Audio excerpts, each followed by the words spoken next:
Calling to order the Municipality of Monroeville's Citizens Night and regular council meeting for September 8th, 2020. It is approximately 7:10 p.m. Could I have a roll call, please? Mayor Grieslock, Here. Mrs. Gatos, Here. Mr. Poach, Here. Mr. Harvey, Here. Mr. Wolfram, Mr. Arasenko, Here. Mr. Williams, Here. Mr. Wilson, Here. Mr. Little, Here. Mr. Ratcher, Here. Mr. Yugis, Here. Mr. Weldon. Here. We're going to begin this meeting. I'm happy to see everybody here in person. We've had to have several months of online Zoom meetings due to the COVID pandemic, but we're finally back here in person, which I'm very happy to be, and I'm sure council is as well. Unfortunately, I have to start the meeting on a somber note that we lost our very first mayor, Mayor Michael Lynch, Monroeville's first mayor, first elected in 1977, served 3 terms. He was involved very deeply in our community, in the beginnings of our community. His contributions were endless, and his service to our community will not be forgotten. He passed away on Wednesday, August 26th, and Michael was 81 years old. I never met Mayor Lynch. However, I certainly have heard very fond things of him from members of the community.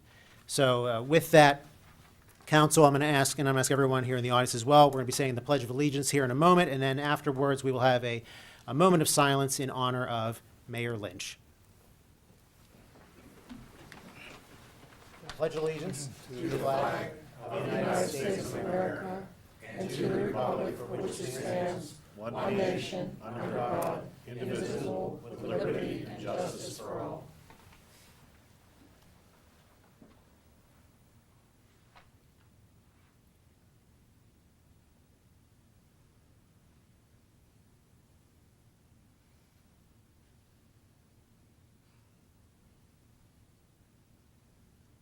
You may be seated.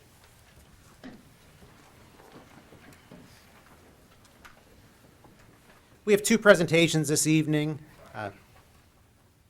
First, we have the Monroeville Rotary Club and their Peace Garden. So there's representatives here. I believe the president of Rotary is here. If you could join us at the microphone. If you could just say your name for the record, please. Som Sharma, President of the Monroeville Rotary Club. And Mr. Mayor, before I start my presentation, since you mentioned Mike Lynch, he was a dear friend of mine. So I also want to offer, and not only that, but he was a great member of the Monroeville Rotary Club, a very prominent, very active member of the Rotary Club. And of course, as everybody knows, a very active mayor and very liked mayor and active in the society, in the community rather. So I would like to extend my own and condolences on behalf of myself and the Rotary Club for losing such a great friend and a great citizen. During his time, there was a very interesting battle that the community fought, which was the Hindu temple of Monroeville. He was supportive personally, but the council had turned down that offer to build a Hindu temple. Finally, we took the council to court and won it. So that was his contribution and his forward-looking approach to life. That's the reason I bring it here, because from that time now we have come, that we are such a loving, diverse community, and that is where this presentation is all about. So Honorable Mayor and Mayor Nick Grieslock and council members, I stood before this council a few years ago in my capacity as Human Relations Commissioner of Monroeville. Today, I thank you for this opportunity to stand before you as the President of the Rotary Club of Monroeville to speak about a fantastic project to promote peace and harmony in our wonderful, diverse community. Rotary International has peace building as one of the top priority goals. Rotary was among the foremost NGOs, non-governmental organizations, alongside a large number of country governments to form the United Nations. That is how far back Rotary's role of peace goes. Within the Rotary framework, our club has earned the designation of a Peace Builder Club to undertake many peace initiatives. Rotary Club of Monroeville, of which Mr. Little, our municipal manager, is the immediate past president, will build and gift to the community a peace garden with a peace pole in the middle at a cost of around $12,000. The project will be funded by club's own resources and a grant from the Rotary District 7305.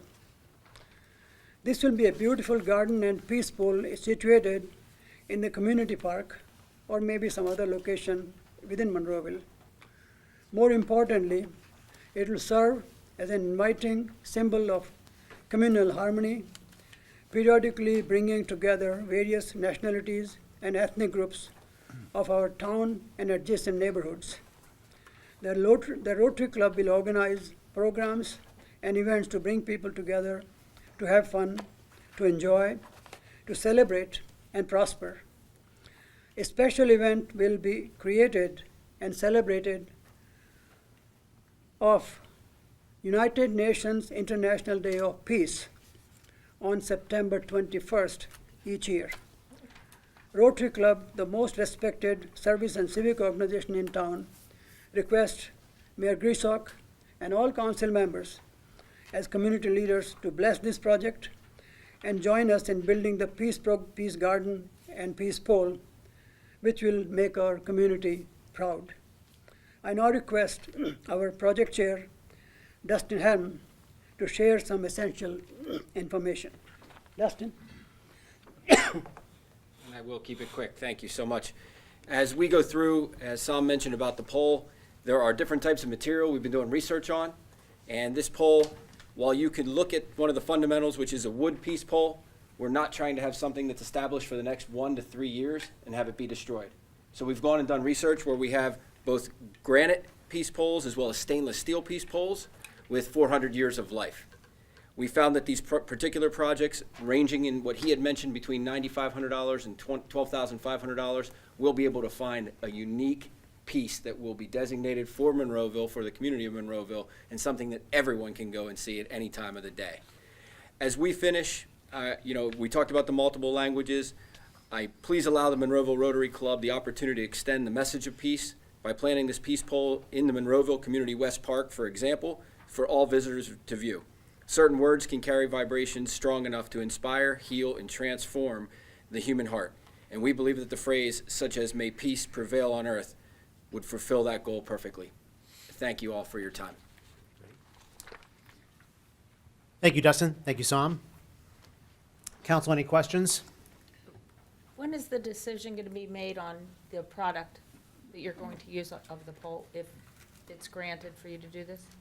Dustin, yeah, please, just so we can all hear you. Perfect. The decision we've gone through, I have the paperwork prepared for our particular board to be able to go through both on the granite as well as on the steel. As soon as we get the blessing, we're ready to go. We already have contacted, I've researched all the builders. We've selected a place out in Cincinnati, Ohio, with an extremely large track record around all different states, and we'll actually be made and delivered right into the park. What is the size of this pole? We have done the research looking at the granite. If, for instance, 12 feet is the goal that I have set out in looking at something that is seeable but not unusable. I think if you put a 25-foot pole out there, it's going to be very difficult for people to walk up to and see. The 12-foot, when you go out with a granite, it takes the cement into the ground, will knock that 12-foot pole that we purchased down to 9 feet visible above ground. Stainless steel, you're going to go a half an inch into the ground. We would have 11.5 feet on that stainless steel, both with over 400 years of life on that particular piece. Answer me this, if you were to put a granite pole up, how do you support that inside, keep somebody from busting it off?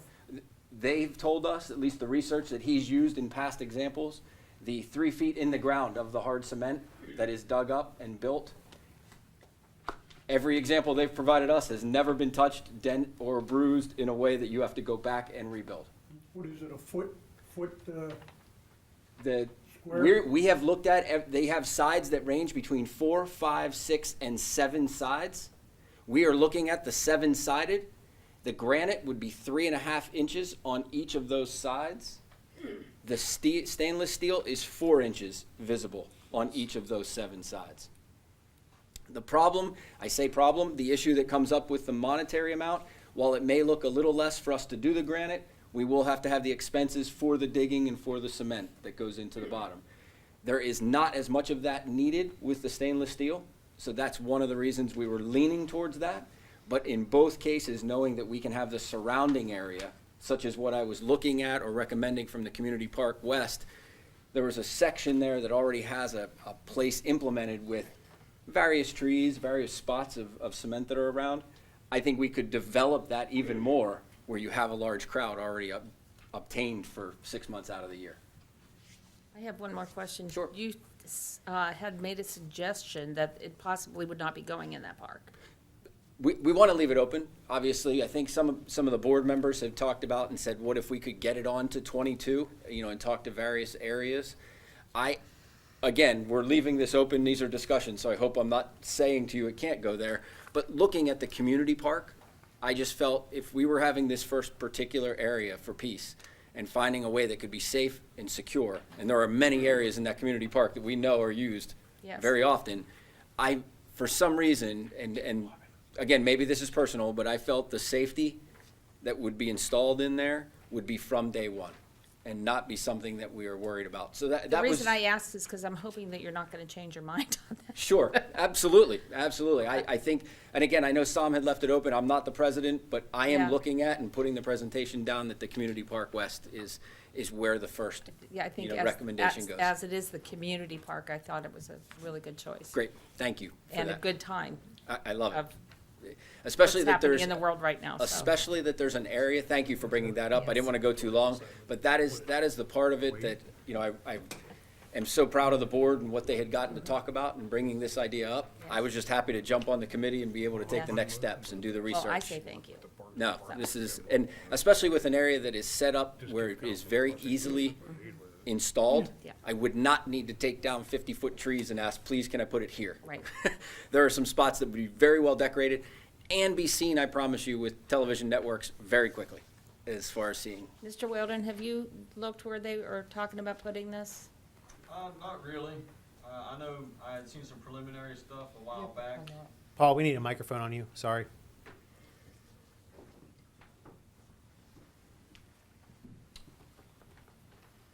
Across from Parks 1 and 3 on that road, there's a particular part of the garden where there is a circle and it has one of your small trees in, and I was looking at that as one of the possible first spots on that particular By the side. gazebo. Yeah. And there's like To the somewhat right a- of the gazebo, exactly. There's somewhat of a maze there. Yes, and in that center, if that was the center, and we could see the peace signs, which, by the way, I know I was trying to keep it under time. We are looking at somewhere between, as far as he can go up to 95 languages on this peace pole. We are looking at somewhere between 4 and 14 languages. We have a very diverse community, and I think if Yes. you can show that we went out and not only voted on this, not only installed this, not only have 400 years, but have people from all over seeing it, I think the attention's going to be And well representative very of our well, town. very well Thank you. representative. Thank you. Yeah, I think it'll be pretty low impact. I mean, it's essentially just, like a small utility pole. It Right. doesn't have a very large footprint. So, implementing it somewhere in the park should be fairly simple. Yeah. Thank you. Great. Any other questions? Appreciate your time, everyone. Mayor, May I add something to your answer, to your question? Yes, Sure. Mr. Sharma, come on up. Thank you. There's a whole lot of detail. Today there are about 300,000 peace poles in the world. And they serve the same purpose as we are talking about here, to bring community together and not only just stand as a structure, but because of that symbol, create programs so people come together. That is the whole intent. I suppose all of you do have a copy of the pictures that Yes, sir. we have, okay, so that gives you a very small idea. The reason we are leaning towards choosing a 7-sided pole is because there are 7 continents in the world. Oh, So there's a whole lot of thought behind it. And as Dustin just said, these are just our initial proposal. We'll be working with the council, we'll be working with the building department, we'll be working with the manager, and then work out the detail. The question, sir, that you asked about whether there's a structurally, is it going to hold or not? Our research has shown it will hold, but for local conditions, we'll work with the municipal authorities and other experts if we have to. If we have to hire a local architect, we will. The idea is to build a peace garden and a peace pole that will be there for the community for a long, long time. Can I answer any other questions? No, that was fantastic. Thank you very much. Very good. Mayor. Yes, go ahead. I wanted to make a motion to support this project in the way that council giving its authorization for the Rotary to work with the manager and come up with the best location and way I will to second to that. complete this project. I agree. A motion is second. All in favor? Aye. Opposed? The ayes have it. Excellent. So Thank good luck you, with the guys. project, Thank and we you. look forward to Appreciate it, thank you. hearing more about it. Yeah. Thank you all. Great. Thank you. Would it be okay to come back once we're finished? Oh, please, Oh, absolutely. At least please, have a picture of it? Oh, absolutely. most certainly. Sorry Yes, to interrupt. Good job. Thank you for coming out. thank you. And our next presentation this evening is... Tom, thank you very much for bringing this to us. I think it's going to be a great addition to our community. You all leaders have inspired us from time to time, so thank you also. Thank you for the Rotary, too. They do so much for us. Thank you. Very good. Our next presentation is by Jared Robinson, our TV 15 director. I'm going to talk about the revised programming. Jared's, oh, he's actually Oh, here. there he is. Usually in the basement, but he I was gonna appeared. say, boy, he's like, Got here got here fast. like the Stage Flash. So, Voice. Mr. Robinson, welcome. So if you want to go on with your presentation. Certainly will. I feel like a rock star or something coming through the Yeah, doors like yeah. that. Everyone waiting on my arrival. But thank you for the opportunity to speak today. For a number of years, I sat back in that corner over there on the camera, so it's nice to be able to speak to you all in this capacity today. Some of you may be aware that I just recently took over for the guy affectionately known as TV Joe, so now I occupy the basement downstairs. And Joe's been good to me during this transition, and you know, he certainly did not leave the TV 15 cupboard bare. But one of the things that I wanted to do upon taking over was just sort of bolster our programming lineup and our TV schedule and the programs and the content that we offer. So it's one of the things that I wanted to do, and I saw some viable resources, and lots of things have moved to a digital format these days. So I sought a number of resources and was able to obtain a slew of programming, content, and the like. So there's something for everyone. We launched this August 3rd, and so we've been running it for about a month now. We've gotten some good feedback on a lot of the programs we have, so I just wanted to basically alert you and have the opportunity to alert our citizens that we have this going on. And I mean, there's something for everyone. There's something for kids, seniors, teens and young adults. I mean, we got a lot of nice things. If you want to learn some new recipes, we have programming for you. You want to get a little sweat going, you know, some cardio, we've got that for you too. So lots of things. I think there was a handout that went out actually. Yes. This is just a sample of, you know, the different genres and things of programs that we have. So you see talk, fitness, science, and tech, like I mentioned. One of the things that I like is the tech throwback, where the guy's talking about old technology when it was new. So if anybody had an A-track, which I might suspect a few of you might have had an A-track back in the day. What's he saying?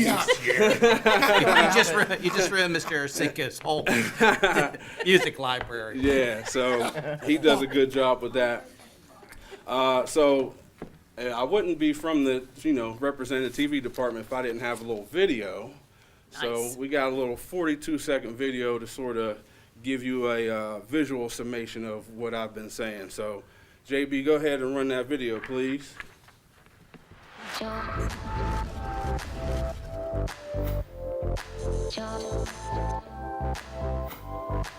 Turn it up, JB.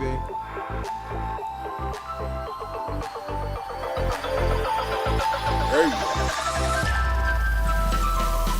NASA is in the process of testing new designs. Hey folks, I'm Steve Butler. Come see what's going on in the garage. Today we're going to do a whole episode dedicated to this little box. We both have sweet tooth, so we decided we were going to make things that were sweet.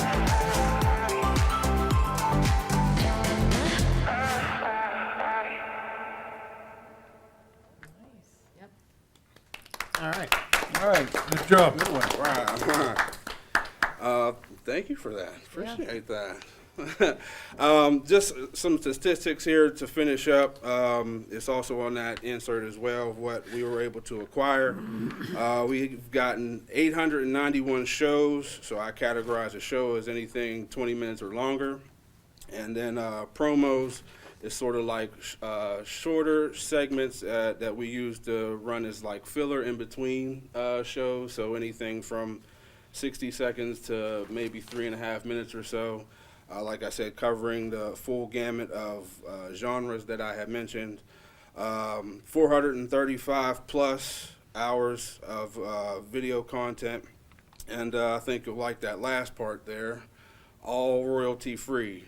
So the way I was able to accomplish that was stations across the country who are similar to ours, who, similar staffing, similar budgetary things, are generous and provide their programming for anybody to pick off, who, like I said, who are similar to our station. So that's how I was able to acquire that. And like I said, we've been running that since August 3rd.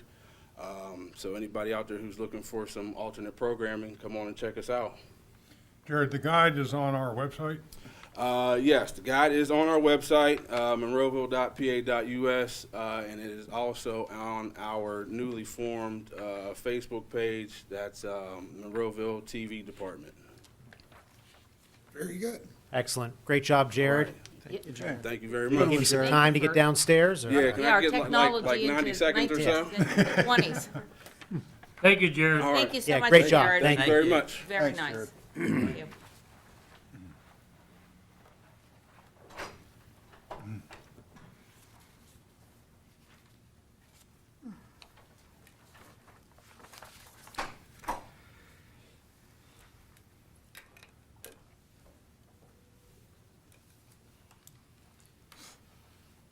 Council, ladies and gentlemen, we're going to move over to our Citizens Night portion of the meeting. This is a moment for any resident to address council on any municipal matter.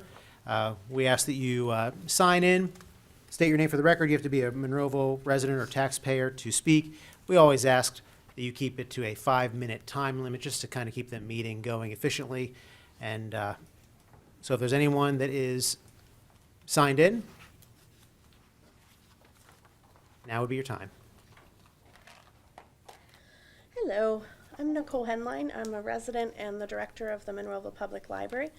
I would also like to thank Jared for his wonderful work. He did a few videos for us as we were reopening to let people know what to expect, and he did a wonderful job. And we look forward to continuing to work with him. I just wanted to take 2 minutes of your time to thank you for your continued support and remind you that September is Love Your Library Month in Allegheny County. Thanks to the generosity of the Jack Bunter Foundation, any donations received by the Monroeville Public Library Fund in the month of September will be part of a prorated match. And the pool grew this year for the first time since it started 5 years ago, from $150,000 to $200,000. So some of the things we normally do, such as our year-round book sale and the Friends Trivia Night, are not possible due to COVID. We still, however, have many ways people can continue to make their donations go further. Our annual appeal has gone out this month to make the most of this match. Postcards went to prior donors, and we're pushing out the message on email and social media. We have a new virtual store that will allow us to sell raffle tickets to several items that have been donated, including a Yeti Cooler camping package, a Pittsburgh Zoo and Aquarium Family Plus membership, a food, shoes, and books gift card bundle, a fall mesh wreath, and a Halloween mesh wreath. And if you like wreaths, they're gorgeous. I've seen them. You also, on that virtual store, which will be on our website by tomorrow, You can buy t-shirts and bags from the Monroeville Public Library. Other ways to donate: online on our website, monroevillelibrary.org, in person at the library, check our website for hours, and donation envelopes are available in our contactless pickup area, which is open Monday, Wednesday, Friday 10 to 4, and Tuesday, Thursday 10 to 7. We know this is a difficult time for everyone, and not everyone has the capacity to donate right now. But we invite everyone to show that they love their library in a multitude of ways. Sharing a story, your library story online or by email. What does the library mean to you? Why is it important to you? And if you have pictures, please include them because they make everything more fun. And share our annual appeal on social media or through the email, or pick up a yard sign from the contactless pickup area. So there are lots of ways to show you love your library, even if you are not in a position to give right now. But anyone who is in a position to give, we please ask you to do it in September so that it's part of that wonderful match from the Buncher Foundation. What Eric is handing out, part of our, in addition to the $200,000 match pool, they give PR money every year and the county decides how that is spent. And this year they decided to give t-shirts, which the staff already have. So we decided to give them to the board, council, and our friends of the library. And I guess they had extra money, so they also gave Love Your Library masks. They had extra money. From the grant. Unfortunately, we don't have extra money. That's why I chuckled. But they did. Yeah, Damon, can I get a shot on that? Any food in there? Could be. There we go. That's better. So, and we do have, those are not the ones being sold, but the ones being sold are very nice as well. So, Thank you, sir. please do. Thank you. Absolutely. Yeah. Thank you for your support. Thank you. Excel too. You told me. Excel. That's all your That's muscles. For your muscles, that's Tim. right, we told you, that's right. I like to, have them Yeah. large. I'm David English. I'm the Ward 4 representative and the current president of the Board of Directors of the Monroeville Public Library. Welcome. And thank you. And on behalf of our immediate past president, Debbie, who's here tonight, and my fellow board member, Mandel, I want to thank all of you for your continuing support for the library, which you've given for many years in the past, and I know will continue to give in the future. Every great community has a great library. And we in Monroeville are blessed with a great library. I think we'd all agree with that. But libraries aren't what you and I remember when we were young. It's not an old building with that musty smell coming from among the stacks, with someone policing us with glasses on the bridge of their nose, telling us to be quiet when we're speaking a little bit too loudly. Today, they're bustling community centers, and ours is no different. Not only do we have the books, music, movies, periodicals, and all the materials that we think about in a typical library, we also have all of the community interaction. It's a hub. In our library, if you think about it, it's a center for innovation, education, and interaction between all of our residents. Before March, when the pandemic hit, on any given day, if you walked into the library, you'd see parents and mom or dad together in a Parent and Me program led by a staff member. You might see a group of teenagers discussing issues that are typical adolescent issues with a staff member moderating that conversation. Job seekers accessing information online or requesting assistance with resume preparation. Older adults in a conversation about a topic of current interest. And families using our new Maker Lab to create new keepsakes. All of this in addition to what we all think of as the typical library process, readers of all ages checking out and checking back in books. All of this happens because of an extraordinary director and an outstanding team of librarians, supervisors, and clerks. That group and the residents of Monroeville, our patrons, is what makes our library great. Your constituents, who are our patrons, have been extremely pleased to have the library back in operation since that temporary closure due to COVID-19. Not only have they been telling us how happy they are to have the ability to pick up materials through our contactless pickup and to make appointments to come in and browse or use the computers.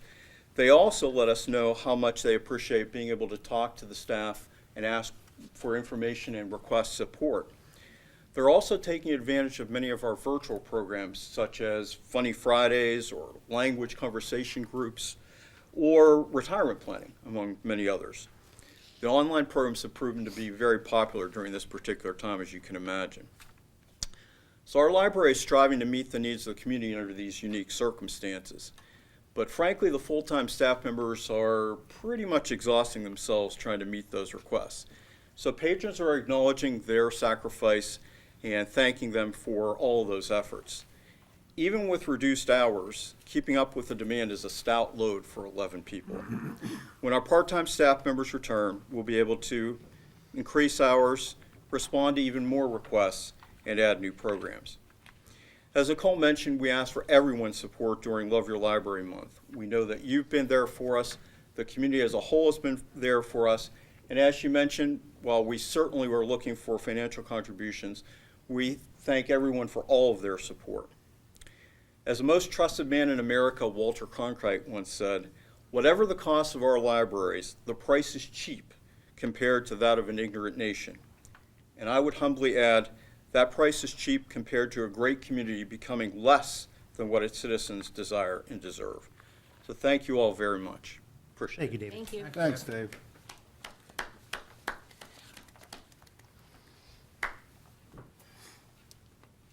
Welcome. Never want to get used to these. Debbie Izak, and I am here as resident and former past president of the library board. I'd like to take about 2 minutes of my 5-minute time and split it to pretty much echo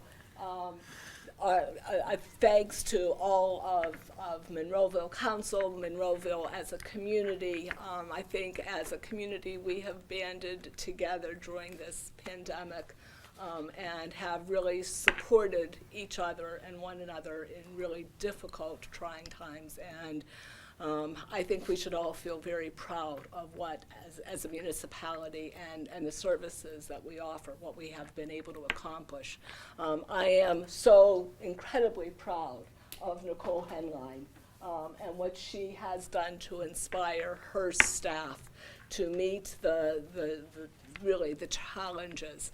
I just want to share a real quick story with you, if you haven't perhaps heard it. Early on, during the early part of the shutdown, did you know that several of the staff members from the library took time to pick up the phone and call regular library users to check in on them to see how they were doing? When people were feeling incredibly isolated, the Monroeville Library staff really was going above and beyond what would be normally thought of their job responsibility to really reach the people in our community and say, we care, are you okay? And this is who we are as a library and what we do. And that makes me incredibly proud to be associated with this group. I know that since then, they have gotten incredibly creative in making sure that our community has what resources that can be provided to them with the contactless pickup, with scheduling of appointments, of making time to be able to use the computers. I know the community is hungry. They're really starving, really, to get back to the library and to be able to use the great programming that we are known for. So we all look forward to that, and I thank you for that support. And I thank Nicole and Dave and the rest of the board and really, truly, the staff. I'd like to just switch hats for 2 seconds, and I know that this is on the agenda, and Municipal Little is going to actually this will be part of his report, but I did want to let you know that I'm also here representing Chabad of Monroeville tonight, and we are going to be on this Sunday up here at the municipal parking lot. Rabbi Shapiro from the Chabad of Monroeville was the recipient of 1,000 face masks.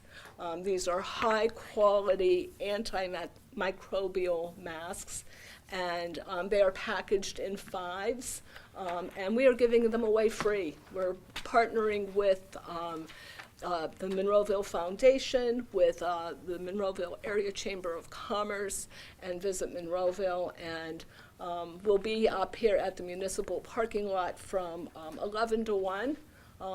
And anyone can drive through. You don't have to get out of your car, and we'll be handing out these great face masks. So they're washable, they're reusable, and I would hope that we would give out every single one of those 1,000 packages to our community. So I thank you for your time.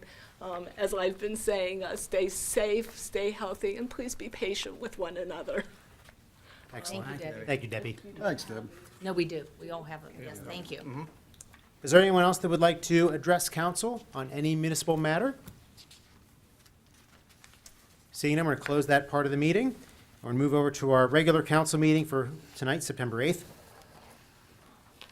I will offer another opportunity for if there's anyone that would like to comment on any of the agenda items this evening. Seeing none, we're moving on. I have an executive session announcement. The council conducted an executive session before tonight's council meeting on Tuesday, September 8th, from 6:15 to 7 p.m. for personnel and litigation reasons. Council legislative action, if any, shall be taken at tonight's council meeting. Council, looking at our minutes, I'm looking for an approval of the minutes of the Citizens Night meeting of August 11th, 2020, the council work session, the regular council meeting of August 11th, 2020 as well. Is there a motion to approve? So move. Second. We have a motion and a second. Any comments or additions, corrections, council? Seeing none, we have a motion and a second to approve. Roll call, please. Mrs. Gatos? Aye. Mr. Poach? Aye. Mr. Harvey? Aye. Mr. Ursinko? Aye. Mr. Williams? Aye. Mr. Wilson? We got them both. The ayes have it. Double barrel. Tax collections, the reports. Council, is there a motion to approve those? Motion. Second. We have a motion and a second to approve. Any comments or questions, council? Seeing none, roll call, please. Mr. Wilson? Aye. Mr. Williams? Aye. Mr. Ursinko? Aye. Mr. Harvey? Aye. Mr. Poach? Aye. Mrs. Gatos? Aye. The ayes have it. List of bills and budget transfers. Is there a motion to approve? So move. There is a motion. Is there a second? Second. Motion and a second to approve. Any comments or questions? Yes, sir, Council. Mayor. Mr. Harvey. Just one. And I talked to Tim about it earlier, and I don't know if anybody else caught it. But, Tim, maybe explain that AccuFund, Yeah, $11,672. sure. Council received in July a worksheet that Josie Rock, our finance director, put together with respect to changing accounting software companies. And we had our current one, which is Munis, which we've had for maybe 18 years, and entertaining AccuFund and another company called BS&A. And council doesn't have this in front of them now. I have copies if they want, but I'm sure this went over with Josie Rock and also a representative from AccuFund, Elisa Kearney. And the initial cost for 2020 for AccuFund was going to be $42,000, and that's part of what you see, which is on the list of bills. But the bottom line, over a 3-year period, which Ron and I were talking on the phone today, this year alone we'll probably save about $80,000, and over a 3-year savings because of the licensing and the support that Munis is it's used by a lot of municipalities and cities across the country, but we feel AccuFund is more suited for the size of our municipality. Munis is more regulated for real larger cities and in large counties and in cities that are 100, 125, 150,000 people. And we're paying for something I think we don't need, and I think this is going to be more efficient with respect to actually accounting and in cost. So we're saving approximately $260,000 over a 3-year period, but this is the initial outlay this year, and it'll cost. Initially, it's going to cost a little bit more because obviously there's going to be training, and there is obviously their implementation of coming into the office and putting that all on to our hardware. So that's what this initial cost is currently. Okay? Understood? All right. Any other questions, Mr. Nope, Harvey? I'm good. I have a question on the list of bills. Mr. Williams, go ahead. August 2019 to August 2020, go from $500,000 to $1.5 million. I'm sorry, I didn't hear you well. 2019 to 2020, list of bills for August went from $500,000 to $1.5 million. Yeah, that was because we had the paving this year. What else I had? Yeah, the paving, the roof. The roof hasn't been totally paid. It's been about 2/3 paid. And the AC, the library, which I had a couple questions today, the library AC unit went in, that was talked about right after the holidays last year, and that was the first AC unit that's being put in. We need more up on this roof, but we're holding up on everything until we see where our revenues go as every month moves along here. We need units up there, but that was the first one. It's gonna be it's on the ground instead of being on the roof. But So Mr. the Little, roof, that was approved in That- yeah, that that was was- already that in the was- previous that was already budget. approved. Just, that's the one question I'd So ask too. so the paving for 817,000, the roof, which actually, 108,000, although we had another payment since then, and which will show up next month, and then the library AC, which was 78,000. That happens every year when we pay the paving bill. Yeah. Yeah, Well, I just think the public needed to know the reason. Sure. I mean, that's a big jump. And, yeah. And thank then you in for that October, you'll explanation. see a big, well, it'll be the same. You know, we usually pay out on the debt service in October and also the pensions. But that'll be the same as last year, though. This year was different because we didn't have those expenses from last year. Thank you. Anything else, Mr. Williams? Nothing. Council, any other questions about the list of bills or the budget transfers? Nope. Seeing none, there is a motion and a second to approve. Roll call, please. Mrs. Gatos? Aye. Mr. Poach? Mr. Harvey? Aye. Mr. Arasinko? Aye. Mr. Williams? Aye. Mr. Wilson? Aye. The ayes have it. And our payroll report. Council, is there a motion to approve? Motion. Second? Motion is second to approve. Any comments? Roll call, please. Mr. Wilson? Aye. Mr. Williams? Aye. Mr. Arasinko? Aye. Mr. Harvey? Aye. Mr. Poach? Aye. Mrs. Gatos? Aye. The ayes have it. Council, we're moving over to our vacancies on boards, commissions, and authorities. If you look in your packet, it's in the blue section. Mrs. Gatos, do you have anything this evening? Yes, I'm going to go ahead and nominate. I haven't been able to get anyone from Ward 1 to put their name in for the Planning Commission, but the woman from Ward 4 has been up here for a couple months, and so I'm going to go ahead and make a nomination for Paula Montgomery, I'll second. Planning Commission. I'll second. That's a nomination. Yes. We have a motion and a second to nominate Paula Montgomery. All in favor? Aye. Aye. Aye. Opposed? The ayes have it. Mrs. Gatos, anything else? That would be it. Thank you. Mr. Poach? Nothing at this time, sir. Mr. Harvey? Nothing. Mr. Arasinko? Sorry to say, nothing. Mr. Williams? Nothing. Mr. Wilson? No thanks. And moving over to our consent agenda. New business, we have 3 items. First one is 20-2-STJ Martin Excavating Incorporated. Mr. Little, please.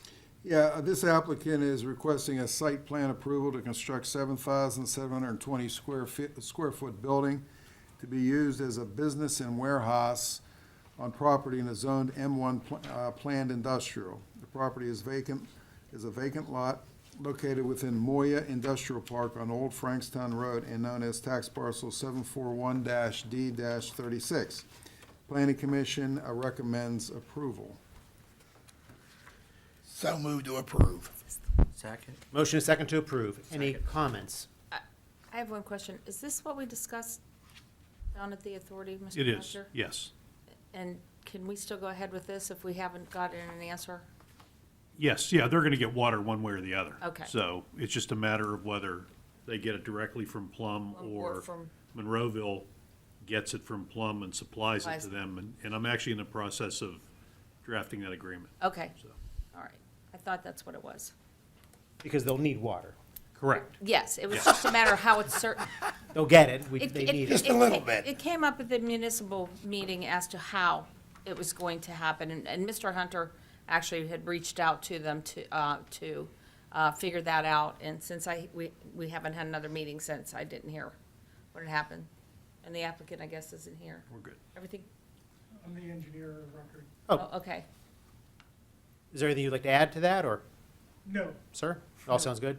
For the record, he said no. But, yeah, so ultimately You're they. okay? Mr. Wielden, anything? All good. All good? Mr. Wielden says that it's all good as well. Okay. We're staying socially distant, so we don't have microphones in the back of the room, but at any rate, so there's a motion, a second to approve, and I'm assuming with this water issue, they wouldn't be granted their occupancy until they had water, so this is something it's going to happen. It's gonna be resolved within the next 30 days, Very if good. not sooner. So motion, second to approve. I'm sorry, I wasn't clear about who made the motion. Okay, I'm We're sorry. good? So a roll call, please. Mrs. Gatos? Aye. Mr. Poach? Aye. Mr. Harvey? Aye. Mr. Arasinko? Aye. Mr. Williams? Aye. Mr. Wilson? Aye. The ayes have it. Our second item, 20-2-C, and it's the same applicant, J. Martin Excavating Incorporated. Mr. Little. Yeah, applicant is requesting a conditional use approval pursuant to section 401.8 of the Monroeville zoning ordinance number 1443 as amended to permit a cut and fill operation totaling 14,000 cubic yards of earth. The property is a vacant lot located within the Moya Industrial Park on Old Frankstown Road and is known as parcel 741D36 in the M1 Planned Industrial Zoning District. And this has to be done under a public hearing. So if there is anybody that wishes to speak, will have to be sworn in. If anybody wishes to, Let's have to call it to order. Is there anyone that would like to speak either for this matter in any way? Is there anyone from the audience? Seeing none. Do we have a plan that's been submitted? We we need have to to have some, open up- we need to have some testimony on that plan for the record, Yeah. because it's a public hearing item. Yeah, do we have to open it to be a Yeah, public hearing? yeah, I think we're not there yet. Yeah, We're- okay. We're getting there. I'm getting there. We're getting there, okay. Plans have been submitted through plan, Wait, Go ahead. We swear Mr. Wielden in. Open the public hearing, we'll swear Mr. Weldon in. should we not also swear him in just in case? Yes. Sir? Yes. Just in case? Because invariably, they'll ask you a question, and then we'll And then we'll have to do this all again. No problem. say thank you. So gentlemen, please, if you raise your right hand, you swear to tell the truth, the whole truth, and nothing but the truth, so help you God. yes. Yes. Great. So we'll call to order this public hearing. Mr. Wielden, please proceed. Plans have been submitted, planning commission reviewed them, staff reviewed them, there's numerous comments, everything has basically been addressed. We're waiting for a planning module, and like you mentioned, water. As far as the conditional use for earthwork, we don't foresee that as being a problem. That's more of just like a boilerplate thing that happens once you hit 10,000 cubic yards of excavation. This happens frequently with larger projects, no real issues, No concerns from your department? no. So they'll be The back. dirt's staying on the site? Yes. The balance is on site. Okay. Okay. Council, any questions? They'll be back then again with a building plan. Can I ask what's gonna be Wait, used or housed in the warehouse? Ron, hold on, I just asked a question. You always ask questions. I know. I didn't hear you. I need to know everything. They will be coming back with the building plan? Like Is this just a- architectural, just Yes, for the building, not the site development? correct. There will be plans required for review. There'll be more review. steps. Yes. Okay, that's all I needed to know. Thank you. Mr. Harvey? What's gonna be housed in the warehouse? It's an excavating contractor, so I assume he's gonna house some of his equipment in there and his offices. It's nice to see business expanding in Monroeville.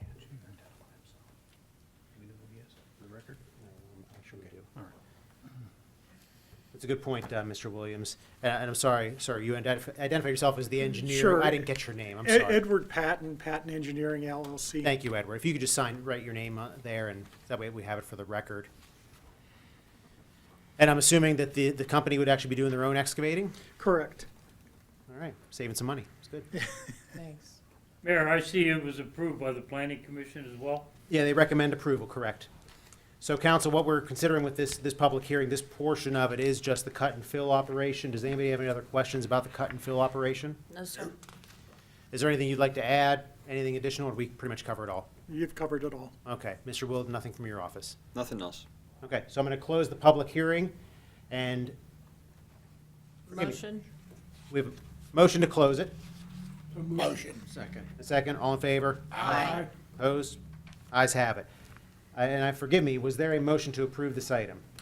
No. No. Could I? So motion I'm to gonna- approve. I'm gonna seek one right now. Motion to approve. We have a motion to approve. Is there a second? Second. Motion is second to approve. Any other comments or questions about this item? Council, It's Dexter. 0. roll call, please. Mr. Wilson? Aye. Mr. Williams? Aye. Mr. Osinko? Aye. Mr. Harvey? Aye. Mr. Poach? Aye. Mrs. Gatos? Aye. The ayes have it. Good luck with the Great. project. Thank you very much. Thank you for coming out. You have one more item, Al, if you want to stay for. Our next item is 20-3-C, Coer Church Incorporated. Mr. Little, please. Yeah, applicant is requesting a conditional use approval to establish a non-denominational Christian church in an existing building pursuant to the Monroeville zoning ordinance number 1443, section 401, table 201C. Permitted uses, conditional uses, yard and area requirements. Property is located at 4041 William Penn Highway in the C2 Business Commercial Zoning District and known as tax parcel 743L367. This is also a public hearing, so anybody that wishes to comment, we would have to open up the public hearing, and you would have to be sworn in. Is there anyone in You have to attendance? come up again, Bob. Is there anyone in attendance for Are this you guys here project? for the church? You need to come up and get sworn in. Mr. Wilden, you may as well join us, Yes, because they're come gonna on. have questions for you.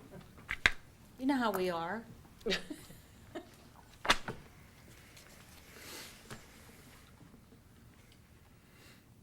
I'll give you a second to sign in. Sorry about that. No, take your time. Let me make sure. Yeah, let's get both names. Council has a little narrative here about the church at their stations. Yeah, thank you, Mr. Little.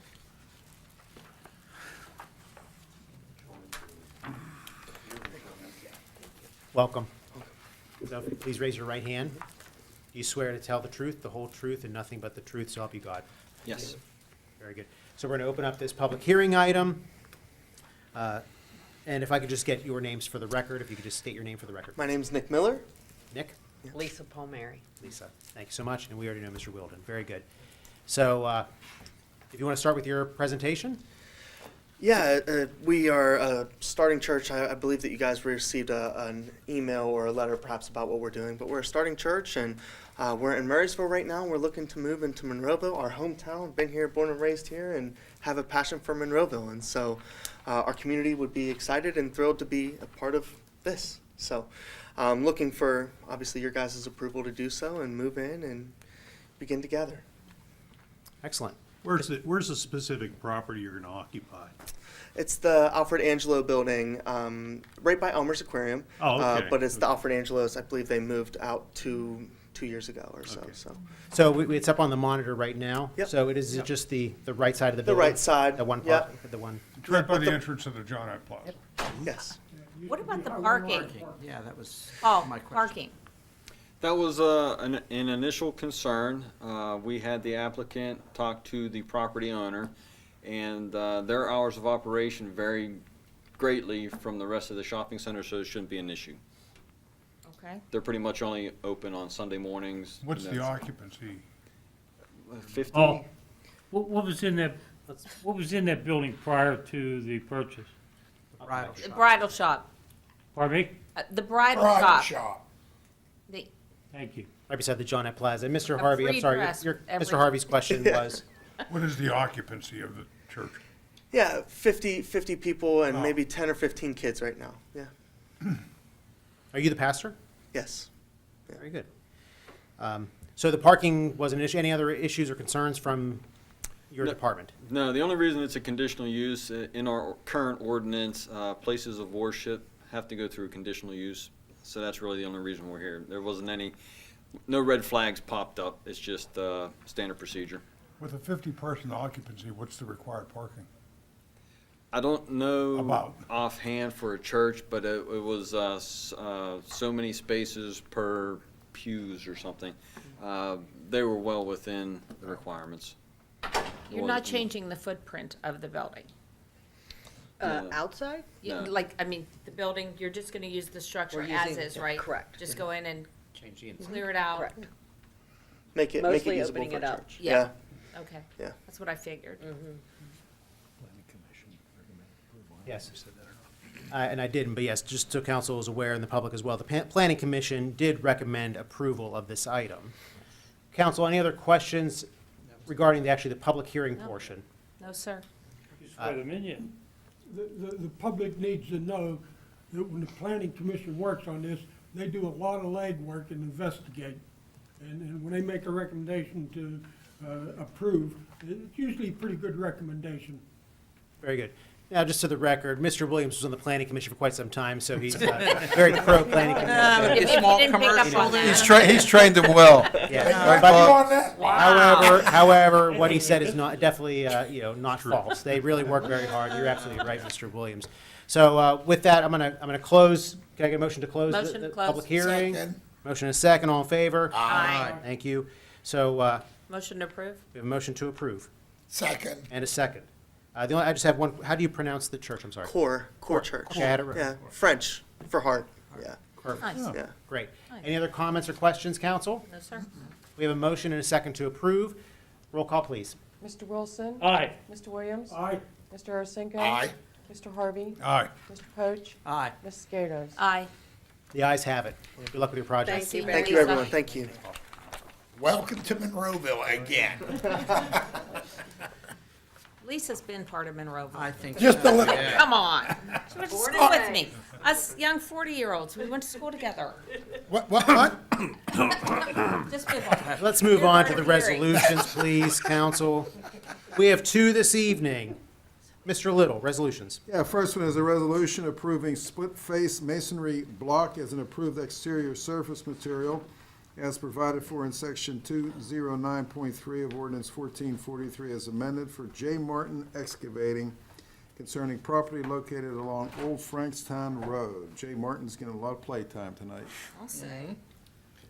Council has an illustration Yeah, where is that? in their packet under the pink pages of the exterior Oh, there it is. wall.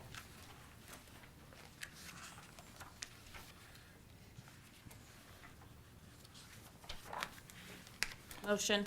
Second. It's a motion to approve. Yes, sir. Motion is second to approve. Any comments or questions, council? Yeah, this approval is just for this one site. This Correct. ordinance? Yes. Correct. Okay. Resolution. Yeah, the resolution, absolutely. Any other comments or questions, council? We have a motion and a second to approve. Roll call, please. Mrs. Gatos? Aye. Mr. Poach? Aye. Mr. Harvey? Aye. Mr. Arsenko? Aye. Mr. Williams? Aye. Mr. Wilson? Aye. The ayes have it.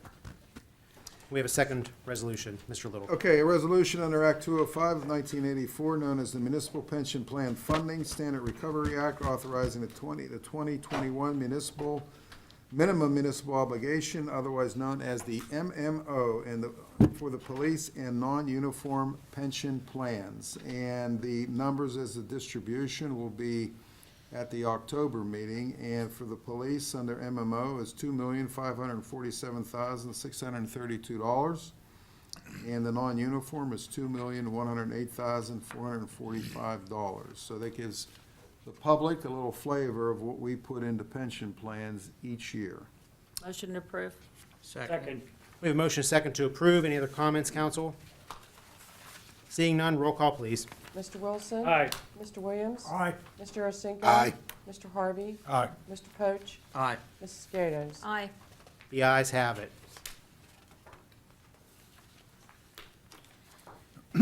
Council, moving over to our ordinances this evening, we have one ordinance that was tabled at the last meeting. Can I make a motion on table? We have a motion to take it off the table I'll second. and a second. Second. Should we read the ordinance for the benefit of the public? We will, yeah. Why don't we get the vote first? So we have a motion and a second to take it off the table. This is not a vote for or against the ordinance. All this is doing is just taking it off the table, And opening it back up. opening it back up. So you're voting in an affirmative manner would just mean that it's coming off the table to discuss it, or to decide, actually rather to act on it in any way.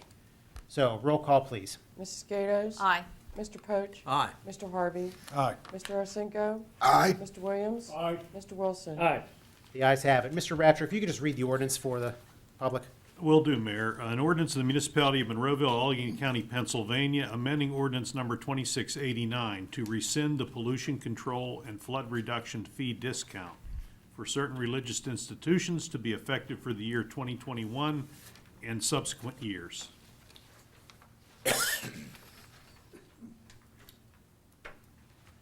Council, this ordinance is on the table for consideration. To one of three options, either to approve it, to deny it, or to retable it at this point. May I make a statement? We need to get a motion and a second first of some sort. Does anybody, or if well, I guess it is off the table. There has to be an action Yeah, right now. right. Okay, a motion to approve. Motion to approve the ordinance. We have a second to approve the ordinance. Now's the time for discussion. You had a question, Mr. Williams? Yeah, I got a comment. When religious institutions are given tax-exempt status, they're to provide services to the community, which many do, and I thank them for that. When they are given a discount on pollution control and flood reduction fee, it puts a burden on the taxpayers of Monroeville.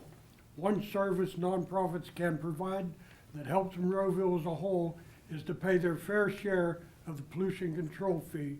And not only helps Monroeville, but it helps anybody downstream of Monroeville.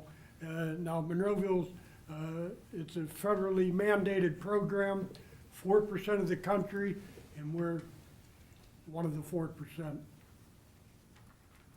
That's all I have. Thank you, Mr. Williams. Any other comments or questions, council? Mr. Harvey? Yes. It's unfortunate what we have to do here in amending this ordinance that was originally passed, attempting to help the chartered religious organizations in Monroeville with a little bit of a break here.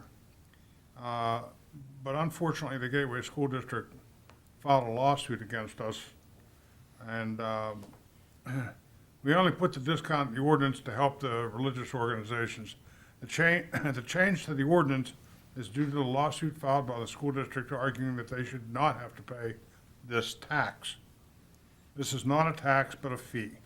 Just like they pay for the municipal water authority for water and the sanitary sewers, this is for the management of the storm water that their paved and impermeable surfaces create and cost the municipality funding to manage under federal guidelines. Their lawsuit contains arguments including the religious discounts. We don't know what that has to do with the fee or what they're arguing or claiming is a tax. However, Mr. Ratcher asked them to remove the religious organization discount from the lawsuit, and the Gateway School District declined to do that. Any other comments, council, or questions? No, I think Mr. Harvey stated that very well, so that leaves our hands tied as we try to work with the school district on this, and they didn't want to work with us, so we don't have a choice. And I'm sorry to the religious institutions. And I'd like to echo with what Mr. Harvey and Mrs. Gatos said, but the sad reality is the other reason we gave the discount had to do with some of the churches are very small and their budgets are extremely tight. it was a great idea, and I want to thank everybody on council personally for passing this originally, and again, I think that everybody's saying it's kind of sad we have to rescind it, so. Too bad for Gateway that they did that. I just don't get that. I'm very disappointed in them. I'd like to comment, please. Mr. Wilson. Yes.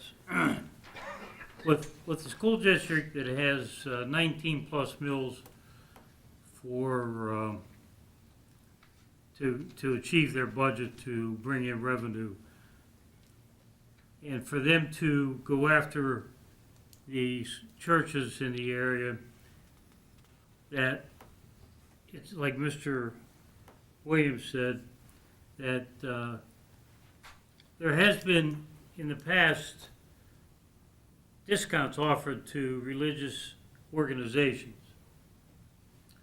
With the school district turning around and suing the municipality, is a disaster for the school district. It just says that they don't have any idea how these churches work.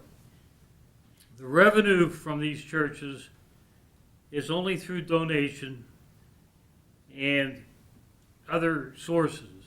However, in the long run, this is a terrible, terrible lawsuit against the municipality, because the municipality wants to give a flood reduction fee to the religious institutions for the year of 2021 and down the road. So my feeling is that the school district is way out of line here, and it's time to get your ducks in order and pay attention to what's going on in the community and stop raising your millage. Thank you. Just, Mr. Mayor, may I? Just a real quick comment. I believe the current millage rate is about 21 mills, not 19. And if you look at their budget, they have rough, I'm using round numbers, about 76 million versus about 35 million for the municipality. So, and being a former school director, their enrollment when I was on is down, and that was many years ago, of course, but it's down another 12 to 1,500 from when we were on, Mr. Wilson and I. So, don't know why they did that, and again, and I don't want to sound like a broken record, but very disappointed with the school district, and I'll leave it at that. Thank you, Mr. Mayor. Greg, when we were on, our budget was $62 million. I can't remember what the millage was, but they have lost attendance and students. About 1,500. Yeah, well, they're down, I think, to 2,500 students. And they keep raising their millage. I can't figure out why. Well, It's time you look at how you spend your money, school district. Well, council, let's consider what the ordinance at hand is currently. We have a motion and a second to approve this. Question. We have a motion and a second to approve the ordinance. We have one more comment about this, Mr. Poach. Yes, so essentially, voting against this ordinance then backs us in the corner and hurts the religious organizations in town. Is that, am I reading the correct definition? No, you're The other way. turn it around. Okay, vote for it, and vote If the positive if for you it. vote for it, it eliminates the discount that the religious institutions are getting. But it does improve our position in our lawsuit with Gateway, who's trying to get out of paying about $90,000 in flood reduction fees per year. Okay, thank you for the clarification. Council, there's a motion and a second to approve this ordinance. Roll call, please. Mr. Wilson? No. Mr. Williams? Aye. Mr. Arsenko? No. Mr. Harvey? Aye. Mr. Poach? Aye. Mrs. Gatos? Aye. The ayes have it. Moving over to our reports of municipal staff. Mr. Ratcher, any comments this evening? I have no comments unless anybody has a question for me. Doesn't look like it. Mr. Little. Okay, I have a few items. I'll try to be as brief as possible. The first item is, for the last 4 months, I have given council a year-to-date revenue review on specific revenue items due to the pandemic and the possible loss of revenue with every city, municipality, and county across the country. Council has a bar chart, and they also have a spreadsheet of, and I'll briefly go through those items that are on here. Building permits for 2020 are a little bit down. They are down, and that's to be understandable, because back in March and April, nobody was doing anything with respect to building. One surprise on here is the regional RAD. The regional asset tax is actually up, and which was expected to be down, so it's up a little bit. It's not up a lot. Real estate transfer tax is holding its own. It was higher, relatively speaking, as compared to the previous 3 years, but it's still holding its own. As everybody knows, or most people know, houses are selling across the country because interest rates are so low. The EIT, which was one that I wanted to be looking at very closely here, moving along, is holding its own, relatively speaking. We're down a little bit from last year. We're doing basically the same as we did in 2018, which is good. But as we move along here, as I've repeatedly said to council, we'll keep an eye on all of these. Local services tax is a little bit down, but it's holding its own. Current business privilege tax, surprisingly, as I reported last month, the current business privilege tax and the mercantile tax for this year has kind of held its own. It's down more than in previous years, but we kind of thought, or I did, that it may be down a lot, because even though their tax is based on their revenues from the previous year, I kind of thought maybe it would be more people did not pay it or could not pay it, but it seems like it's not down as much. And the real estate tax is basically the same as it has been in recent years. So although we are down in total revenue, we're not down as much as I think all of us had anticipated. And each month, as we move along, even through next year into 2021, I'm going to be doing the same and picking out these specific revenue items and alerting council and the public as to where we are with respect to revenue, because we've put somewhat of a moratorium on capital improvement, except for the roads. As I mentioned tonight, we're spending money on roads because we have to do that. I've met with all the department heads on moving into 2021, and that'll be brought up at budget hearings in the latter part of October, beginning then. If not, if council has any questions on the year-to-date revenue. Mr. ask Little, me how now. far down did you say we were? I'm sorry. How far? Like, how short? Approximately, I don't have that, you have that, I believe, in your, I have this paper, but I have it on my, yeah, I have the revenue chart. We're down approximately $900,000, but that seems like a lot of money, and it is. I'm not saying it isn't, but that is, you have to understand that's commensurate with other years. We're down $900,000, but that's not as alarming as I thought it would be. So that's the Does that absolute. take into play the fact that we didn't do a few of the hires or replacement in the employment? We're just talking revenue here. We're just talking revenue? We're just talking Okay. revenue, that's all we're talking. We're not talking expenses, just talking revenue. So, but we have made some adjustments to our expenditures as well, right, to cover, that could cover part of this? Correct. Now, the key thing to remember here, which is not on this chart, in the past 3-4 years, the tax office has done extremely well on collecting delinquent and business and mercantile tax. Those two items are significantly down this year. We're down 23% as opposed to last year, and we're also down 48% as opposed to last year on the delinquent business and mercantile tax respectively. So that is significant, and we're also down on the LST, but the LST, we don't take, relatively speaking, We only have budgeted for that about $10,000. And those are the significant reductions that we've had, that we have been blessed, is the word to use, on collecting a lot in delinquent mercantile and business privilege tax, which is a large part to giving us a decent fund balance that moving forward, we can weather the storm here, maybe a little better than other municipalities, but that remains to be totally seen. Tim, question on this part too. So we're looking at a 5% then reduction according to that piece of, roughly? Just circle there in red, am I reading that? Correct. That is Okay. correct. That That's is correct. so we're about 5% Yeah, behind what that you would is expect correct. revenue Yeah. this time of year. Okay, thank you. Any other Council? questions? Very good. Any other questions, council? Thank you, Tim. Your next Okay, item. yeah, next item has been discussed for months now, and council can make a decision on what to do with the municipal building foyer decorative arch right out there in the hallway.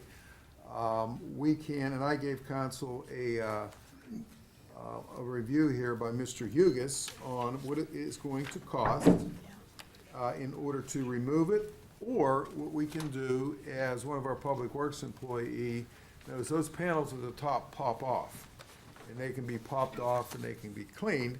But if we do that, we still need, obviously, public works employees to do that, and that would have to be done on the weekend while nobody is using the municipal building here, because what we have to do is we have to bring in a rental, a scissor high lift, and put plywood down outside there in the foyer so it doesn't crack the towel out there, and bring that in, and we can either remove the whole arch or we can have it cleaned.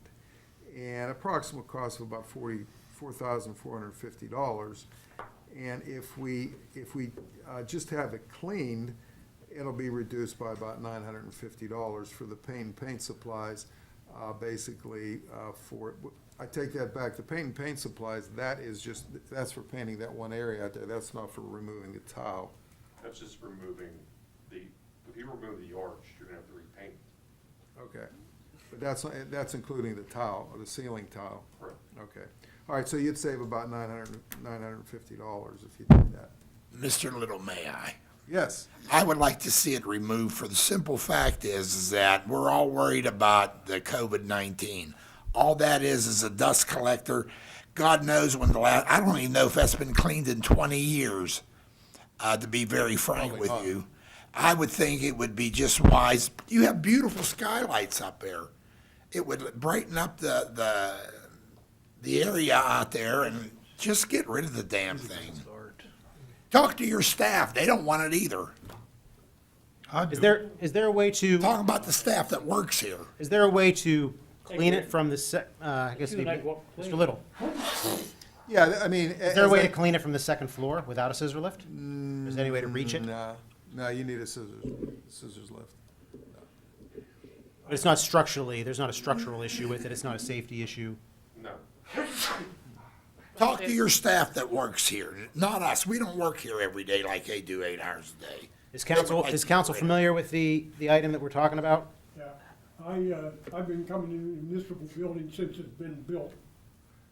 And honestly, I never even noticed it until Mr. Little walked me out of his office, going, it's right there. I never even noticed it there, so. I haven't noticed it I would- yet. Huh? I haven't noticed it yet. No Yeah, one walked me so out I there. would say, 9 out of 10 people come in this building and never even see it. I'd say clean it up and leave it there. We can remove it. Does anybody else ever see it? What's the difference in the cost, Tim, of cleaning it as compared I to? think Greg wants to volunteer to help clean it. Oh, I don't think so. Tim, are we only gonna save $900 if we just clean it instead of remove it? That's it? Because you still have to get the scissors. And the biggest cost is the public works overtime for the public works employees. That's their biggest cost. So, I mean, because, Why can't they do that during normal hours? well, It'd be a real safety it's, problem. I don't want to see yeah, you're gonna, Yeah, you They can't. couldn't come in No, the back no, doors no, or no, anything? no, no, no. There's no other way to like, Exit problem. well, I mean, you could. I'm not saying you can't, but it would be better to do it on a weekend. It would be. Did they get it done in one weekend? Yeah, Oh, yeah, I would say think, yes. Yes. yeah, Why do we make things so tough? I think they could. Okay. Either clean it or take it down, either one, I think So, it'd be done. so the today. advantage is to, it adds a little more light, and a little more open to the inside, if it's removed. I don't, I'm not gonna say one way or the other, I don't know. I don't know. I agree. Didn't you go to, Well, it's too didn't dark you to take a minor know. in I have the architecture? flashlight in my purse. Let's all go look. Does council need time to look at, Absolutely. How will the removal improve the What are you entrance? talking about? You have the It's just an aesthetic thing for you to decide. You get elected to make these kind of decisions. Well, These important decisions.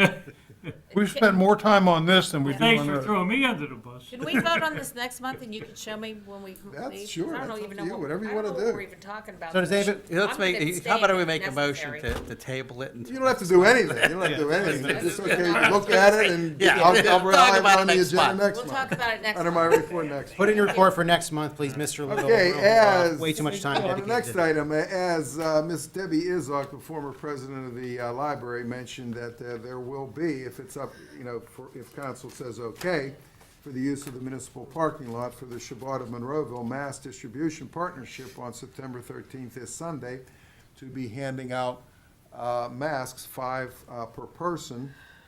So moved. And Second. Absolutely. council is okay with that then. All in favor? Aye. All right. Opposed? Aye. All Very right, good. number 4, at next month's manager. council meeting, the 2021 budget presentation will be presented. Obviously, it's a presentation, and I'll spend about 5 minutes on that. We've met with all the department heads. They have their numbers in, I would imagine. And then we'll be starting to dissect all the numbers that are in and looking at what the revenue is, and then present that to you next month. And the last one is the Monroeville Foundation Golf Outing is next Monday at Meadowwink Golf Course in Murraysville. And that concludes my report, unless anybody has any other questions. Nope. Thank you, Mr. Little. Okay. Mr. Hugus, the item up here is an update for the revised zoning ordinance. I'm not sure if that's with you or Mr. Wielden. Mr. Wilton. Mr. Wielden, It's good. floor is yours. It's good to be the king, huh? All the first. I was thinking that. I'm still thinking about the arch and the. Yeah, me too. lobby. Get rid of it. Mr. Wielden, Get my thank you mind. again. Well, I don't have an exciting video like TV 15 does, so we'll just plod along here. A few months ago, I finally started working in earnest at the new zoning ordinance. People prior to me have started it, and it's been floundering for a long time, so hopefully we can get it across the finish line here in the next year. I handed out a tentative schedule. This is how I plan things to go. I know it's probably not going to follow that exactly. What I've started with is people before me had piles and piles of notes. So I took all the notes, I compiled it into one document so far, and it's really big. It's really disjointed right now, just because it's a compilation of like a dozen different people's thoughts and ideas. So I've been slowly going through it, formatting it, trying to narrow it down, add things in that I've noticed that our current ordinance is missing. I've worked with Mr. Hugus and Mr. Ratcher, Mr. Little. We've had some informal meetings over it, and we have a direction where we want to go. Some of the sections like that we don't have is mixed use. I know that's a big thing coming up, especially with the way the mall's going. So we're going to have a whole section in the ordinance for mixed use. And then there's some other more current items that our current ordinance doesn't have. So it's a work in progress. I plan to work on it even more, and then I'll present it to Planning Commission. We'll let Planning Commission look at it for a month. I'll take those comments, add them in, maybe have some more discussions with in-house staff and employees. We'll go back to Planning Commission again, have some public meetings. We'll get some public input. I'll digest all that information, put it into the document, and then we'll start working with council, and it eventually goes to the county for review. So it's a long process. You know, I'm thinking, you know, sometime early next year, it may be completed. Might be the middle of next year, but at least we're working on it. Sounds like a good timeline. Thank you for Very good. your work. Thank you, Mr. Wielden. Answer me a question. Is it possible to do part of it at a time and present to planning commission and county and council such as the mixed use? That's important. With our businesses floundering, our mall floundering, if we could get that moved ahead and just take out one section at a time and get something passed there. If there was something more imminent, I would think about that a little bit more, but we sort of know it's coming. It isn't exactly here yet, so I don't think we need to rush anything to, you know, and possibly get something wrong. I'd rather work on the document in its entirety, because it has to go to the county for review, and I don't want to send it to them piecemeal. I'd rather have them one document, one set of comments, and we can work on everything at one time instead of little pieces here and there. Yeah, if you're sending it to the county piece, I mean, that would be a challenge. I may not even take it piecemeal. It'd be a concern, yeah, certainly. It's a good idea. Thank you. Oh, you're working with Mr. Ratcher on this too? Yeah. Yes. Any other questions for Mr. Wielden? Nope, thank you. Paul, thanks for the update. Mr. Hugus, do you have anything else to add? I do not. Thank you. On. And I will open the floor up for public comment on any municipal item. If there's anyone who would like to comment about anything in the municipality, now would be your chance to do it. We're going to close that portion, and we're going to move over to our reports of our council members. Mrs. Gatos, I'll start with you this evening. Okay, first I would like to thank Senator Jim Brewster and Representative Brandon Markosik for grant monies that were received at the municipal authority to upgrade the sewer, some of the sewers, problem areas in the Woodhaven road that flooded last year. So a big thanks to those gentlemen for helping Monroeville out. They really stand up for us, and a big shout out to them. Next, I hope that everyone enjoyed the fireworks on Sunday. There was a lot of, discussion. We were happy to finally be able to give something to the community since all the parades had been canceled. So, thanks to Sean Logan and Mr. Jim Johns for his work with that. Also to the Monroeville Mall for allowing us to do it, and to the fire departments and the EMS that were on hand in case there was any issues. I want to say thank you to them. I also want to wish my son and daughter-in-law happy wedding anniversary on the 21st of this month. And my condolences to the Lynch family. My father served on council with Mr. Lynch. He was also very instrumental. He was the founder of Safety Town. Anyone had little kids that got to go there, which I did. That was really a wonderful thing. And I talked to his son from his passing, and as he said, I see you followed in your father's footsteps. So I'm very proud of that myself. But Mr. Lynch was a great guy, and in 1989, if anyone didn't know, that he had received the Citizen of the Year award from Monroeville. So great accomplishment. Did a lot for this community, and a really stand-up guy. And I'd like to personally thank him, his family, for what he did for us, and send my condolences out during this difficult time. And with that, that's all I have. Thank you. Mr. Poach. Keeping it short again this evening. Also, my sympathies to the Lynch family. I worked with Mike as well, his son, to do that. Quite frequently, I see him at work as well, and he did stop down to mention that to him about his father passing, because he remembers actually a photo with Mr. Harvey and I in it from many, many years ago. He said, last few years. So that was, we started to hear that about the former mayor to do that. We're getting through tough times, folks, making a lot more progress than we anticipated. Thankfully, we're here this evening at the same time, keeping our social distance as well, but still moving forward. Right now, just simply taking a little bit of a deep breath and hope that it moves forward, with progress.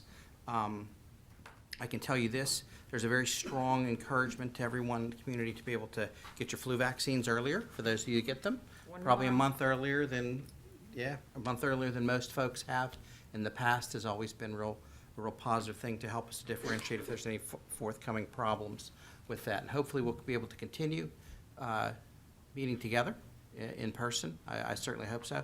But we'll keep an eye on how those numbers and things work as well, and as they move forward in the next couple of months too. So, and belated birthday to Mrs. Gatos.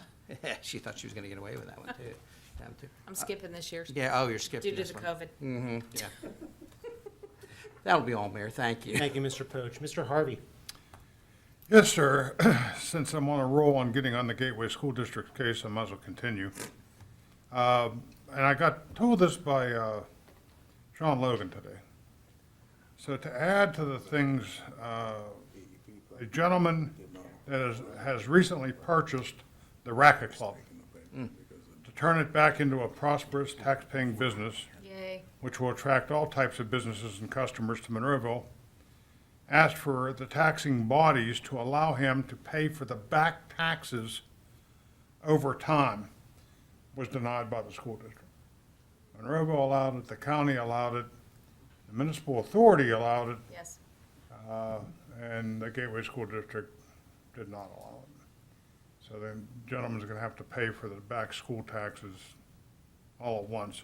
All the while, the current building is sitting there unoccupied, doing nothing and becoming an eyesore. So here comes an investor who already has a business in Monroeville, and he's going to try to turn that back into a prosperous place that will attract people to Monroeville again. Sean Logan told me they had so many events there that once again filled the hotels. And the guy was not asking for a break on the taxes. He was asking to allow him to pay them over time while keeping up with the current taxes. And it was only for 1 year. 1 year. He would do it in 1 year. Yep. And they denied him. So I thought that was pretty sad because the Gateway School District so helps our community. Ron, excuse me, can I comment on that just for a second? Sure. It just goes to show me that the people at Gateway don't have a business sense. They don't understand the opportunity we have here to put a business back on the tax roll. And a big one. I think the gentleman is going to end up sinking a great deal of money into it. I think the purchase price was $3 million, not counting what he's going to put into it to fix it up. And he was just asking for a little relief. So much for that. I wanted to compliment also, as Ms. Gaddis did, I want to compliment and thank Jim Johns for the fantastic work he did with the fireworks display on Sunday. Great job. I also want to thank the Monroeville Mall for allowing us to use their property again to have those fireworks, because without them it would have been a little tough. For those of you that don't know, the Monroeville Visitors Convention Bureau / Visit Monroeville had just had an audit and passed with no comments from the auditors, meaning the books were in perfect perfect order and clean. I wanted to congratulate Sean Logan for doing such a good job on that. Also, thanking Mr. Brewster and Representative Markozik for the grant money to help our residents in Garden City and Lower Woodhaven. And last but not least, Tim, is there going to be a capital budget? No, not per se, no. We have everything held off on that. We're just doing the regular budget, and we're gonna get cranked back up again. We were supposed to have capital budget hearings, as council knows, starting in April, and then the pandemic hit, and all of that was put on hold. And Oh, understandable. I was just yeah, asking. everything was put on hold as far as that's concerned. I am done, Mayor. Thank you, Mr. Harvey. Mr. Arcinko? Yeah, I have a few items I'd like to talk about. First off, as everybody knows, the club's in my ward, and it's been deteriorating for quite some time, and I would just like to thank Craig Koza and whoever other his investors are for even doing that. And I'm going to echo a little bit what Ron had to say about the Gateway School District. very sad that they're not working with our businesses. Again, just plainly disappointed. To the Lynch family, condolences, heartfelt as it is, and I do agree with switching gears. Jimmy Johns and the committee did a great job on putting that together, and I do want to thank them all as well for the great fireworks display. To Jared and JB, wow, what a difference. That's a hell of a lot of good programming, so hopefully everybody will enjoy that as well.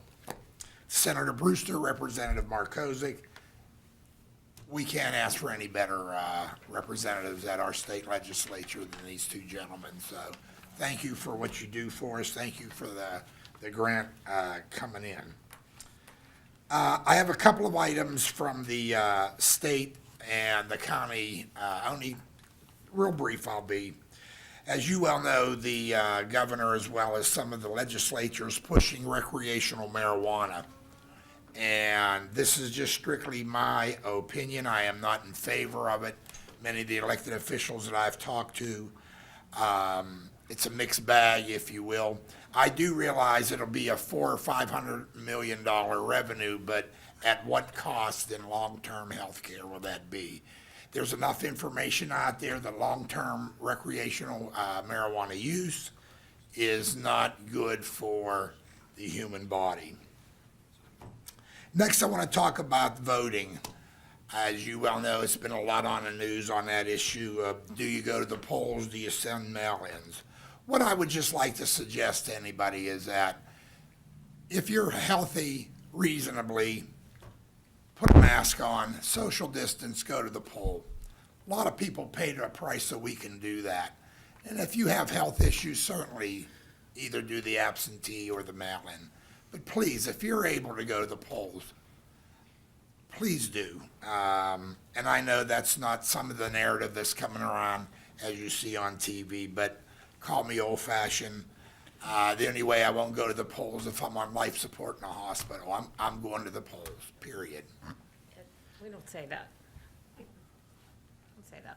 Well, sorry, that's just how much I feel about that. The Citizens Review Board, that's being also considered by county council as well as the state legislature. You know, county council, just even for the Citizens Review Board, the cost is to be about $700,000 to $900,000 for that Citizens Review Board. As you well know, I was one of the ones that went down and testified and was against that. For the simple fact is, take that money and give it to the police departments, or the boroughs rather. They can't afford to train their people. Use that money to make them, their officers, better. But think about this also. If an officer steps out of line, you have the chief of police that can review it. You have the mayor and a council. You also have your district attorney. You have the state attorney general. You have the federal government. You also have the court system. How much more do we want to put on our police?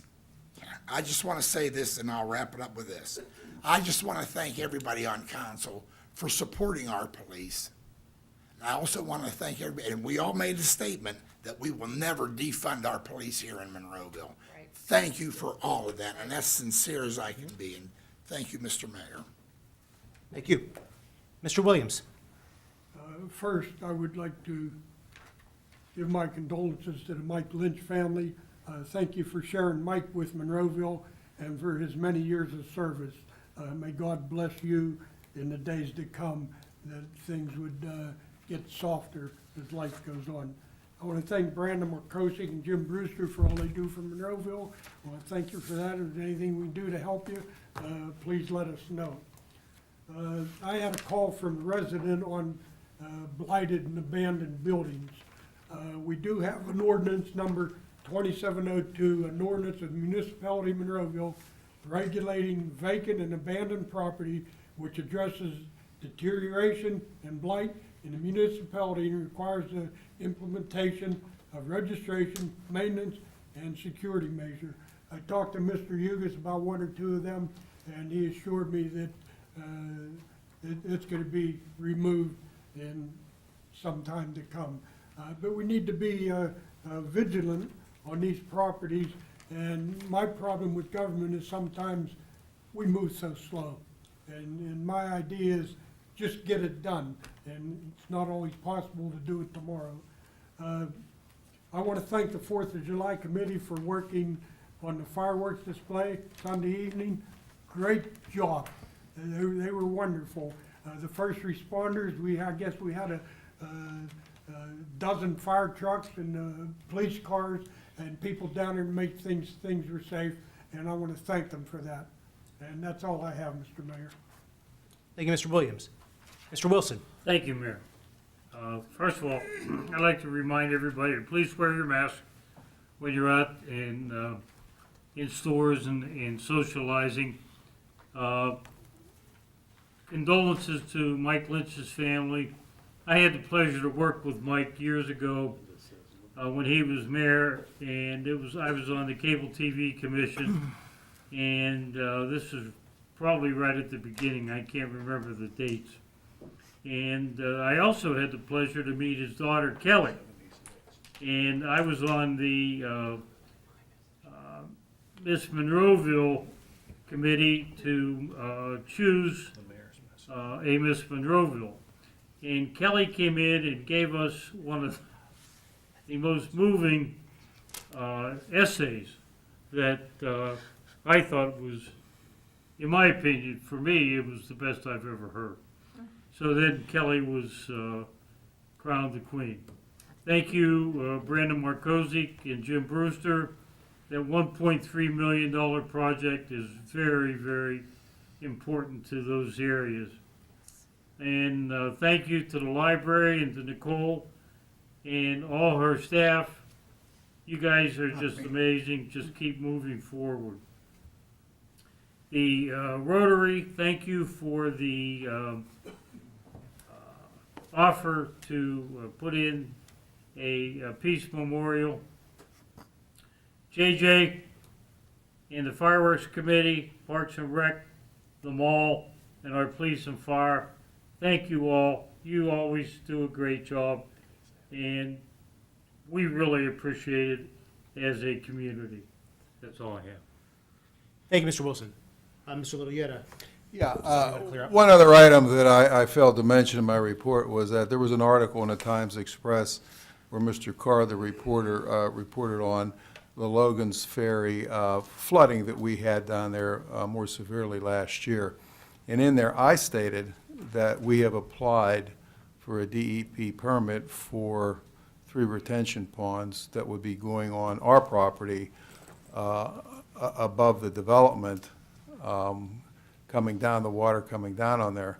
I also stated in that article that that stream below them has been cleaned out and has seemed to alleviate a large part of the problem.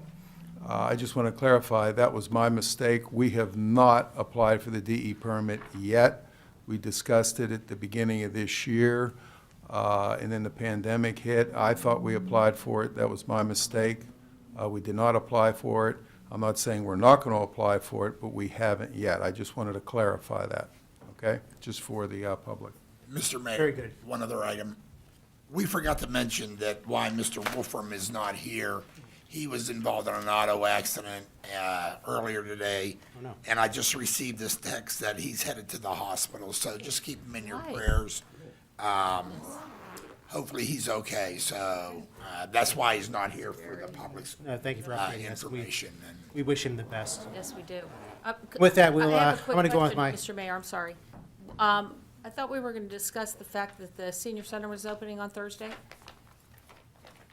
Mr. Little?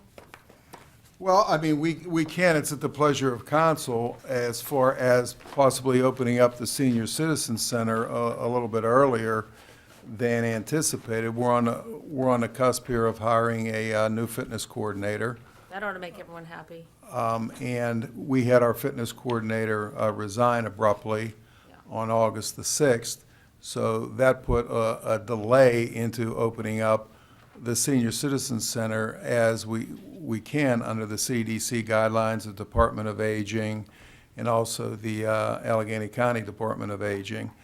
And we're going to be looking at if we can open it up under certain guidelines, quite possibly this Thursday. Well, they currently are open.